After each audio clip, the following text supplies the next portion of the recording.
we forgot to talk about Pastor Muthee. Yeah, as I was mayor and Pastor Muthee was here and he was praying over me, and you know how he speaks. He and he's so bold. He's praying, Lord, make a way, Lord, make a way. And I'm thinking, this guy is really bold. He doesn't even know what I'm going to do. He doesn't know what my plans are.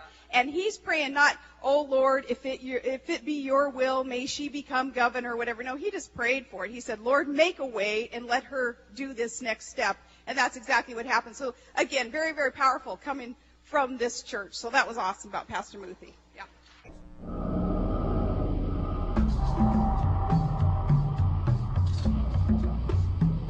Kiambu was a town which had very bad history. In fact, it had the worst history in our country. The murder in terms of rape, violence, it was well known. This town was not growing. The churches were not growing. Because of the bad reputation of the town, nobody wanted to go.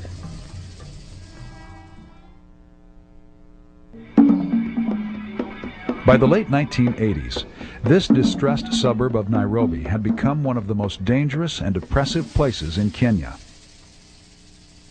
Bars and illicit stills outnumbered churches and grocery stores.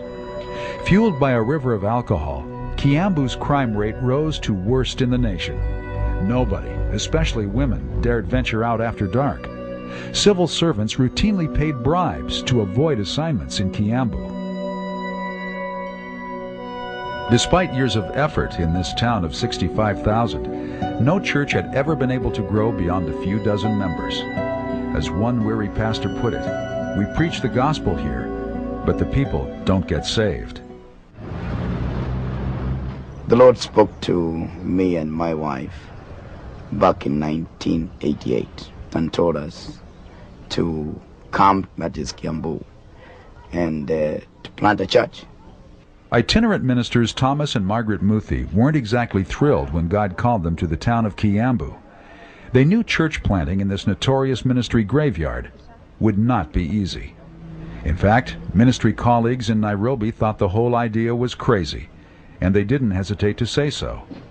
But the Muthees realized that to be successful, they would need to identify and confront the source of Kiambu's spiritual oppression. We find the Bible saying in Ephesians 6:12, we do not wrestle against flesh and blood, but against powers, principalities. So our problem was not the people in the town. Our problem was, what is the devil doing to the people? Why is he keeping them the way they are? For 6 months, the Muthees committed themselves to fervent prayer and diligent research. So we asked God, what's the root cause? We prayed, we fasted.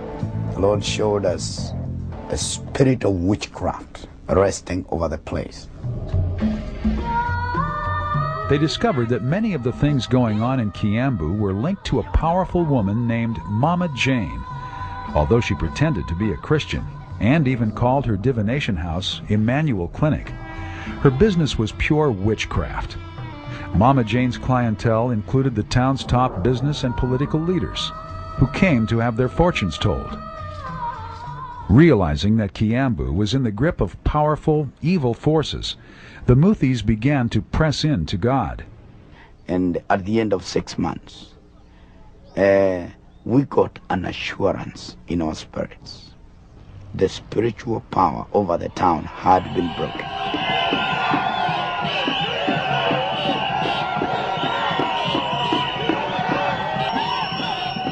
Seizing this window of opportunity, Thomas conducted his first outdoor crusade. By the end of the first week, more than 200 people had committed their hearts to Christ. Soon, healings and conversions were commonplace. When the municipal hall could no longer accommodate the crowds, Thomas moved his congregation into the basement of a nearby grocery store. Filled with round-the-clock intercession, it was promptly dubbed the Prayer Cave. Distressed by these developments, Mama Jane began to counterattack through targeted witchcraft. A thick oppression descended upon prayer and worship services. It remained until elders discovered Mama Jane's handiwork outside the church. Realizing they were dealing with demonic influences, the believers took authority over the situation. Just raised up our hands one morning, and we prayed that she either gets saved or leaves town. Within days, Mama Jane was stripped of her power. Within weeks, she packed up and left town. Once this power of witchcraft, the principality that was over Kiambu, was broken, then the presence of God started to hover around the town. The entire atmosphere changed. Where once people used to be afraid to go out at night, Kiambu now enjoys one of the lowest crime rates in the country. Local bars have been closed and remodeled into churches. The town has flourished. We have seen actual change. And with the presence of God, of course, there comes a lot of changes. Favors, prosperity. That's what we are seeing today. Now that Kiambu has a good name, people from Nairobi are flocking to get houses there. The population is up by 30%.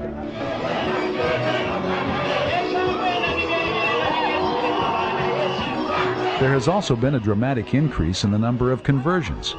The Kiambu Prayer Cave, otherwise known as the Word of Faith Church, has expanded to more than 5,000 members. Not bad in the town where congregations previously averaged only 30 to 40 people. We are seeing God do great things in this town. We are seeing lives changed.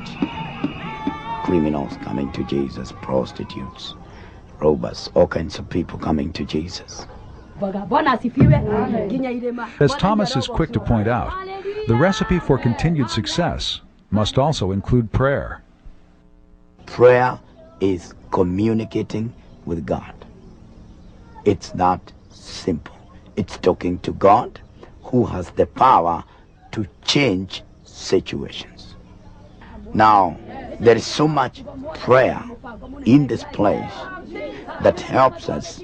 That way it helps us to not only maintain what we gain, but also to gain more ground.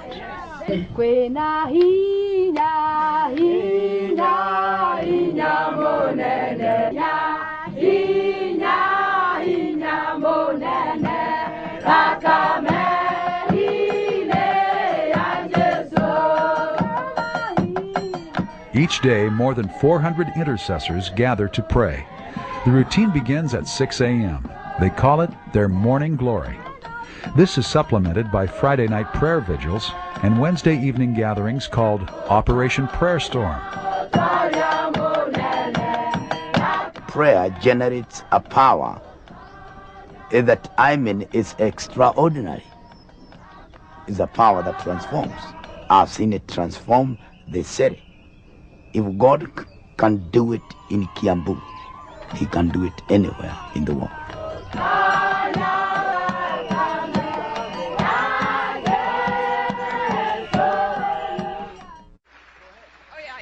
We forgot to talk about Pastor Muthee. Yeah, as I was mayor and Pastor Muthee was here and he was praying over me, and you know how he speaks. And he's so bold. He's praying, Lord, make a way. Lord, make a way. And I'm thinking, this guy is really bold. He doesn't even know what I'm going to do. He doesn't know what my plans are. And he's praying not, oh, Lord, if it be your will, may she become governor or whatever. No, he just prayed for it. He said, Lord, make a way and let her do this next step. And that's exactly what happened. So, again, very, very powerful coming from this church. So that was awesome about Pastor Muthee.